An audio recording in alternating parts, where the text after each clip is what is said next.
Estamos de volta para a segunda parte do Direito a Falar, uma parceria entre o Económico TV e a revista Advocados, e hoje estamos a falar de advogados dentro das próprias empresas. Irmínio. Paulo, como é que já falámos aqui de crise? Como é que a crise afeta a atividade dos advogados in-house? Mais litigância, menos orçamentos para trabalhar? Como é que isso afeta o vosso dia-a-dia? Mais litigância, sim, sem dúvida, embora com as dificuldades que referíamos há pouco, portanto, a dificuldade, por um lado, de prever o resultado de uma ação em tribunal e, por outro lado, prever com alguma objetividade as custas judiciais associadas ao recurso a tribunal.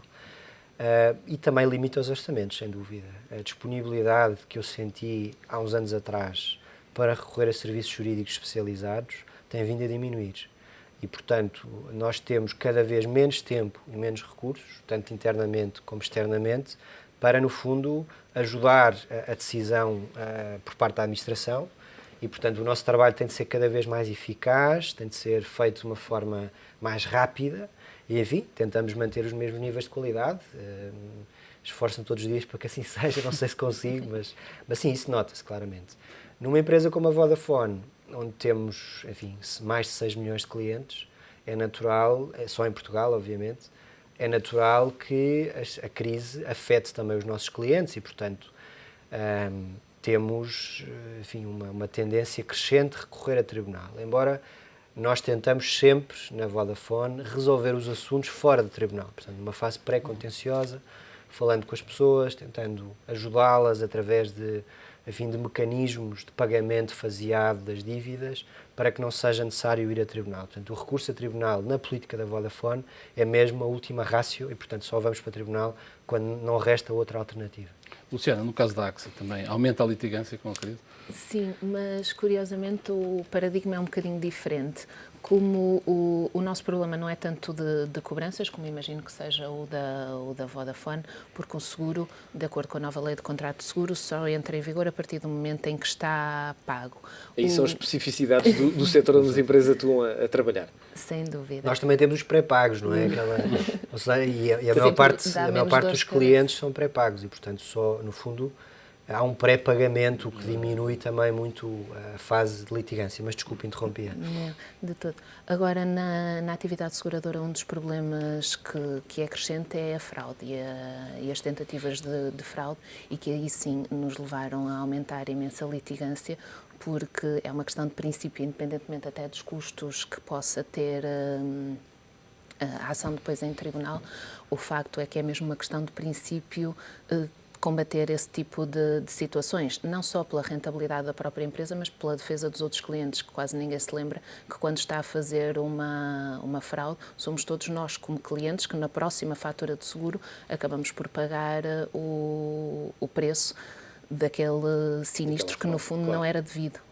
Paulo, com uma administração de uma empresa, seja ela multinacional, que não é o caso das empresas onde trabalham, mas qualquer empresa precisa, obviamente, de controlar aquilo que são riscos futuros, tentar ter um enquadramento mais ou menos estável. Como é que se consegue falar com uma administração num contexto legislativo em Portugal, ao nível das várias áreas, fiscal, laboral, enfim, civil, em que constantemente estão sendo acrescentadas normas, alterando normas, não se percebe muito bem exatamente qual é o regime para onde vamos e às vezes onde estamos, como é que se consegue equilibrar essas duas realidades? Pois, não é fácil, não é fácil. Há um problema de linguagem, não é? De conseguir, no fundo, tornar a linguagem jurídica entendível pelas nossas administrações, não é? Pelos gestores das nossas empresas, sobretudo quando são empresas tecnológicas, como é o caso da minha empresa. Há um jargão tecnológico muito forte no dia-a-dia das empresas e, portanto, nem sempre a linguagem jurídica é bem percepcionada, é bem entendida e, portanto, há um desafio permanente de nos fazermos perceber pelos nossos administradores, enfim, pela gestão da empresa. E, por outro lado, de também a permanente atualização. Enfim, nos últimos anos, e agora desde o memorando da Troika, exatamente por necessidade desse acordo com a Troika, há áreas importantes da legislação que tiveram alterações significativas. Enfim, desde o Código de Trabalho, desde a Lei do Arrendamento, que entrou em vigor agora há pouco tempo, na área regulatória, a Lei da Concorrência é uma lei nova, A Lei das Comunicações Eletrónicas, que é uma matéria onde eu trabalho, também teve já 2 alterações e, portanto, é necessário permanentemente informar. A fiscalidade é praticamente nova todos os dias. A fiscalidade, cada orçamento de Estado e às vezes até durante o ano, há alterações e, portanto, há uma necessidade muito frequente de informar a empresa e, portanto, através, enfim, do correio eletrónico, através, enfim, de pequenos briefings que temos de dar, informamos as áreas relevantes das alterações da legislação e depois há uma necessidade de nós próprios nos mantermos atualizados para responder às perguntas e, portanto, torna o trabalho de estudo e de atualização cada vez mais premente. Luciana. Sim, esse trabalho de estudo e de atualização é diário. Nós na empresa sentimos mesmo a necessidade de NACSA de fazer uma newsletter semanal onde informamos as diversas áreas das novidades, para além de o fazermos diariamente, sempre que sai uma lei que impacta uma área específica, para que todos os gestores possam ver o que está a mudar. Semanalmente fazemos essa divulgação e mensalmente fazemos um reforço, porque a segurança jurídica neste momento é algo que as pessoas sentem um bocadinho a fugir, porque é tanta legislação, são diversos setores a mudar e setores que são transversais a todo tipo de atividade, como se falava do laboral, o fiscal, o imobiliário, que acaba pelo impacto ser muito grande. Paulo, julgo que o diretor jurídico também tem as relações com o regulador. Julgo. Isso ocupa uma grande parte do vosso tempo. É difícil falar com a autoridade reguladora em Portugal, com as autoridades reguladoras em Portugal, neste caso, no setor das telecomunicações. Pois, acho que cada empresa tem o seu modelo. Há empresas que têm uma área de regulação separada da área jurídica. No caso da Vodafone Portugal, a área de regulação e a área jurídica estão juntas. Aliás, recentemente isso aconteceu, por várias razões, não vale a pena aqui expor. E, portanto, há essas duas funções combinadas ou juntas. O que, a meu ver, é uma vantagem, porque muitas vezes os temas de regulação, para além da vertente económica, que é forte, tem também uma vertente institucional e jurídica muito relevante. E, portanto, nessa medida, há vantagens, eu vejo essas vantagens na combinação da área jurídica com a área de regulação. Em Portugal, enfim, toda a gente se conhece, não é? E, portanto, eu não diria que o contacto seja difícil. É um contacto frequente, é um contacto de alguma proximidade. Enfim, obviamente não implica que haja sempre coincidência de pontos de vista ou de decisão, não é? Mas o contacto não é demasiado distante ou demasiado institucional, mas pelo contrário é um contacto frequente e de respeito e de colaboração recíproca. No caso dos seguradores, que é um setor liberalizado já há mais tempo que o setor das telecomunicações, como é que é esse contacto? Também na AXA, como é que é feito esse contacto? O contacto com o ISP, o Instituto de Seguros de Portugal, que é o nosso regulador, é frequente e é muito próximo. Trabalhamos muito não é bem em parceria com eles, mas é uma relação de proximidade muito grande. Até porque com alterações de há 2, 3 anos na lei da atividade seguradora, o pendor de fiscalização e de supervisão é muito forte. Nós temos prazos extremamente apertados para dar resposta aos sinistros, em alguns casos 48 horas,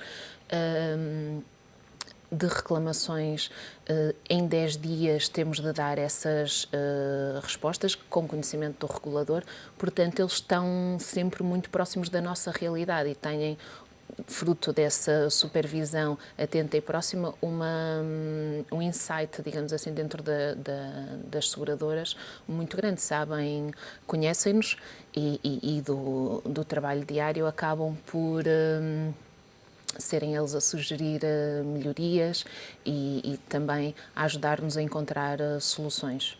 Paulo e Luciana, são ambos gestores de equipas nas empresas onde trabalham. Começando por si, Paulo, quais são os princípios de gestão que seguem, nomeadamente para advogados, que obviamente pensam numa carreira? Como é que se motiva um advogado, se é diferente ou não?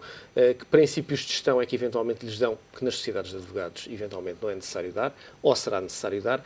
O que é que, como chefes de equipa, se permitem utilizar esta expressão, sentem que é preciso fazer todos os dias com a vossa equipa de advogados? Paulo.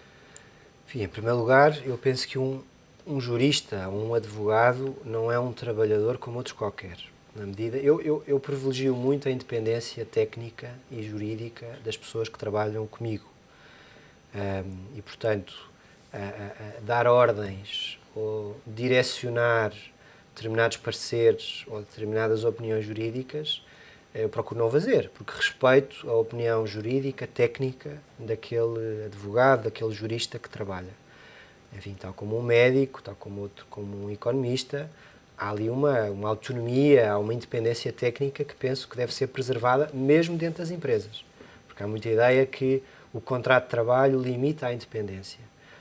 Pode ser visto assim, enfim, depende muito dos gestores, mas eu penso que é compatível a existência de um contrato de trabalho com o respeito pela autonomia técnica das equipas. Como no meu caso trabalho numa multinacional, as perspectivas de carreira, mesmo carreira internacional, são reais, são fazíveis.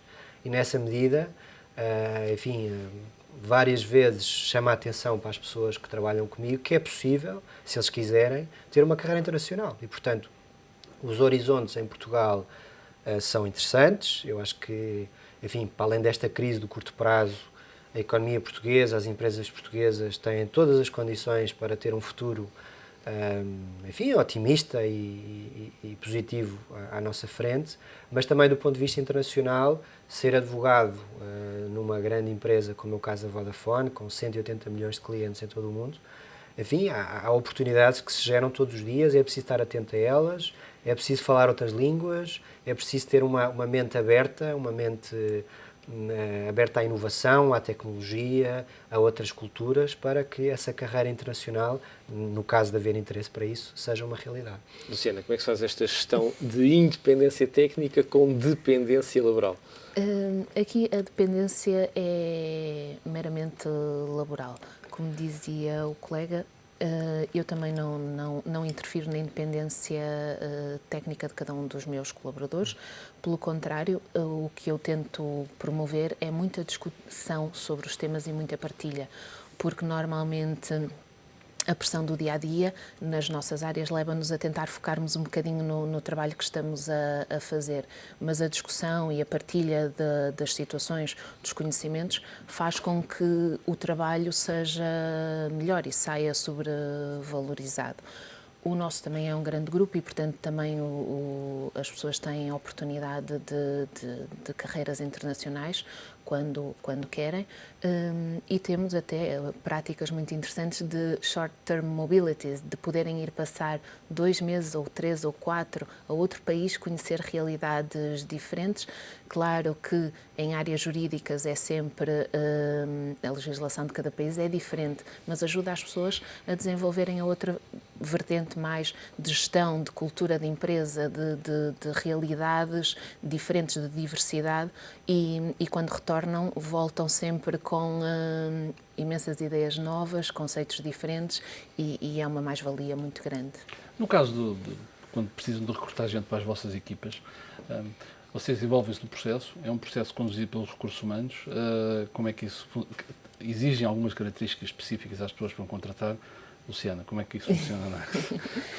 A primeira triagem é sempre feita pelos recursos humanos. São eles que fazem a seleção dos candidatos e que dão o seu parecer. E, portanto, a mim já só me chegam aqueles que tiveram o parecer positivo dos recursos humanos. E depois a decisão final sobre aqueles candidatos, sim, é minha responsabilidade. E aí são as características pessoais de cada candidato e normalmente tem a ver com o que procuramos num momento específico, apesar desta altura não ser, dada a crise, muito não haver grandes contratações. Eu tive a sorte de poder fazer uma série delas nos últimos tempos para a minha equipa e havia sempre características específicas que procurávamos. Conhecimentos na área de compliance, que é uma área que está em desenvolvimento, características pessoais, de dedicação, de perseverança, de gosto pelo estudo, são coisas que para advogados ou para juristas são sempre absolutamente essenciais. Paulo. O processo não é muito diferente daquele que a sua doutora descreveu. Eu valorizo muito, por um lado, a capacidade de falar inglês, numa empresa como a Vodafone cada vez mais importante, e por outro lado, uma certa abertura e capacidade e gosto por trabalhar em equipa. E, portanto, isso são dois fatores muito importantes. Por outro lado, uma solidez jurídica forte e uma atitude, enfim, de positiva e de algum arrojo. Eu acho que um advogado de empresa tem de ter capacidade de falar à administração e, portanto, tem de ter essa qualidade pessoal de, enfim, de enfrentar o decisor, de enfrentar a administração e, por outro lado, de falar de igual para igual com os advogados externos. Isso é fundamental, quer dizer, aquela ideia de que o advogado da empresa está um bocadinho abaixo do advogado externo é completamente absurda, não é? E cada vez mais os advogados da empresa estão e falam ao nível dos sócios das sociedades de advogados, somos os principais clientes dessas sociedades de advogados e, portanto, não só temos de estar ao mesmo nível do ponto de vista técnico dessas pessoas a quem contratamos os serviços jurídicos, saber colocar as questões certas e saber exigir um trabalho de qualidade e com os menores custos possíveis. E, portanto, esse lado também de atitude pessoal, de confiança pessoal para poder lidar com a administração e para lidar com os advogados externos e com os reguladores também me parece muito importante. Muito bem, estamos no limite do nosso tempo. Luciana Silva, Paulo Marcelo, foi um prazer recebê-los neste Direito a Falar. Hermínio, voltamos a ver-nos de hoje a 8 dias. Fica por aqui o Direito a Falar desta semana. Falámos de advogados nas empresas. Regressamos de hoje a 8 dias. Aproveite esta semana.